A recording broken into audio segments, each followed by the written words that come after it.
Ideias para adiar o fim do mundo. Do sonho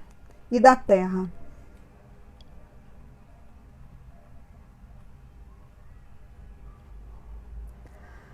Desde o Nordeste até o leste de Minas Gerais, onde fica o Rio Doce e a reserva indígena das famílias Krenak, e também na Amazônia, na fronteira do Brasil com o Peru e a Bolívia, no Alto Rio Negro, em todos esses lugares as nossas famílias estão passando por um momento de tensão nas relações políticas entre o Estado brasileiro e as sociedades indígenas. Essa tensão não é de agora, mas se agravou com as recentes mudanças políticas introduzidas na vida do povo brasileiro, que estão atingindo de forma intensa centenas de comunidades indígenas, insistindo para que o governo cumpra seu dever constitucional de assegurar os direitos desses grupos nos seus locais de origem, identificados no arranjo jurídico do país como terras indígenas. Não sei se todos conhecem as terminologias referentes à relação dos povos indígenas com os lugares onde vivem ou as atribuições que o Estado brasileiro tem dado a esses territórios ao longo da nossa história. Desde os tempos coloniais, a questão do que fazer com a parte da população que sobreviveu aos trágicos primeiros encontros entre os dominadores europeus e os povos que viviam onde hoje chamamos de maneira muito reduzida de terras indígenas, levou a uma relação muito equivocada entre o Estado e essas comunidades. É claro que durante esses anos nós deixamos de ser a colônia para constituir o Estado brasileiro e entramos no século XXI, quando a maior parte das previsões apostava que as populações indígenas não sobreviveriam à ocupação do território, pelo menos não mantendo formas próprias de organização, capazes de gerir suas vidas. Isso porque a máquina estatal atua para desfazer as formas de organização das nossas sociedades, buscando uma integração entre essas populações e o conjunto da sociedade brasileira. O dilema político que ficou para as nossas comunidades que sobreviveram ao século XX é ainda hoje precisar disputar os últimos redutos onde a natureza é próspera, onde podemos suprir as nossas necessidades alimentares e de moradia, e onde sobrevivem os modos que cada uma dessas pequenas sociedades tem de se manter no tempo, dando conta de si mesmas sem criar uma dependência excessiva do Estado. O Rio Doce, que nós, os Krenak, chamamos de Uatu, nosso avô, é uma pessoa, não um recurso, como dizem os economistas. Ele não é algo de que alguém possa se apropriar. É uma parte da nossa construção como coletivo que habita um lugar específico, onde fomos gradualmente confinados pelo governo para podermos viver e reproduzir as nossas formas de organização com toda essa pressão externa. Falar sobre a relação entre o Estado brasileiro e as sociedades indígenas a partir do exemplo do povo Krenak surgiu como uma inspiração para contar a quem não sabe o que acontece hoje no Brasil com essas comunidades, estimadas em cerca de 250 povos e aproximadamente 900 mil pessoas, população menor do que a de grandes cidades brasileiras. O que está na base da história do nosso país e que continua a ser incapaz de acolher os seus habitantes originais, sempre recorrendo a práticas desumanas para promover mudanças em formas de vida que essas populações conseguiram manter por muito tempo, mesmo sob o ataque feroz das forças coloniais, que até hoje sobrevivem na mentalidade cotidiana de muitos brasileiros, é a ideia de que os índios deveriam estar contribuindo para o sucesso de um projeto de exaustão da natureza. O Atu, esse rio que sustentou a nossa vida às margens do Rio Doce, entre Minas Gerais e o Espírito Santo, numa extensão de 600 quilômetros, está todo coberto por um material tóxico que desceu de uma barragem de contenção de resíduos, o que nos deixou órfãos e acompanhando o rio em coma. Faz 1 ano e meio que esse crime, que não pode ser chamado de acidente, atingiu nossas vidas de maneira radical e nos colocando na real condição de um mundo que acabou. Neste momento, estamos tentando abordar o impacto que nós, humanos, causamos neste organismo vivo que é a Terra, que em algumas culturas continua sendo reconhecida como nossa mãe e provedora em amplos sentidos, não só na dimensão da subsistência e na manutenção das nossas vidas, mas também na dimensão transcendente que dá sentido à nossa existência. Em diferentes lugares do mundo, nós nos afastamos de uma maneira tão radical dos lugares de origem que o trânsito dos povos já nem é percebido. Atravessamos continentes como se estivéssemos indo ali ao lado. Se é certo que o desenvolvimento de tecnologias eficazes nos permite viajar de um lugar para outro, que as comodidades tornaram fácil a nossa movimentação pelo planeta, também é certo que essas facilidades são acompanhadas por uma perda de sentidos dos nossos deslocamentos. Sentimos-nos como se estivéssemos soltos num cosmo vazio de sentido e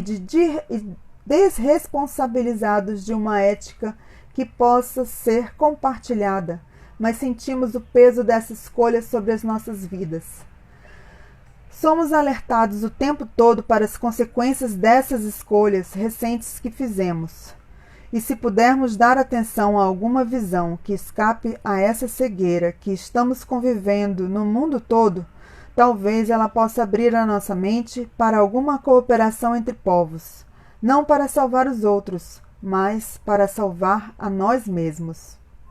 Há 30 anos, a ampla rede de relações em que me integrei para levar ao conhecimento de outros povos, de outros governos, as realidades que nós vivíamos no Brasil, teve como objetivo ativar as redes de solidariedade com os povos nativos. O que aprendi ao longo dessas décadas é que todos precisamos despertar, porque, se durante um tempo éramos nós, os povos indígenas, que estávamos ameaçados de ruptura ou da extinção dos sentidos das nossas vidas, hoje estamos todos diante da iminência de a terra não suportar a nossa demanda.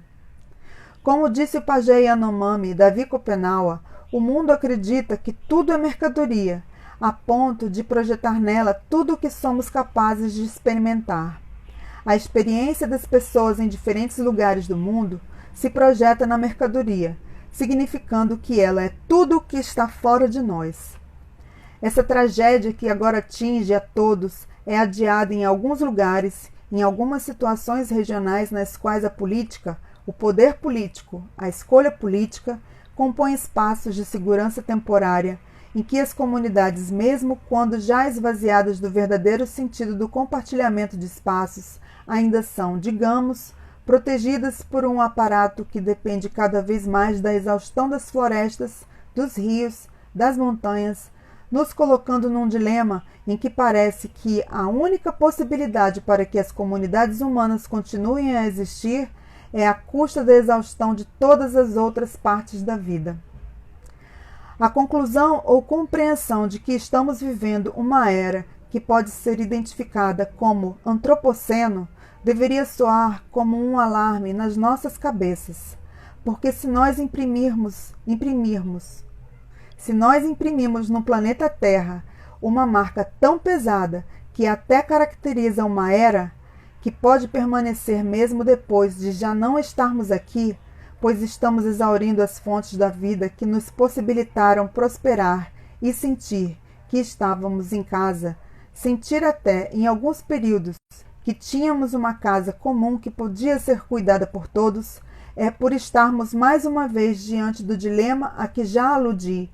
Excluímos da vida, localmente, as formas de organização que não estão integradas ao mundo da mercadoria, pondo em risco todas as outras formas de viver, pelo menos as que fomos animados a pensar como possíveis, em que havia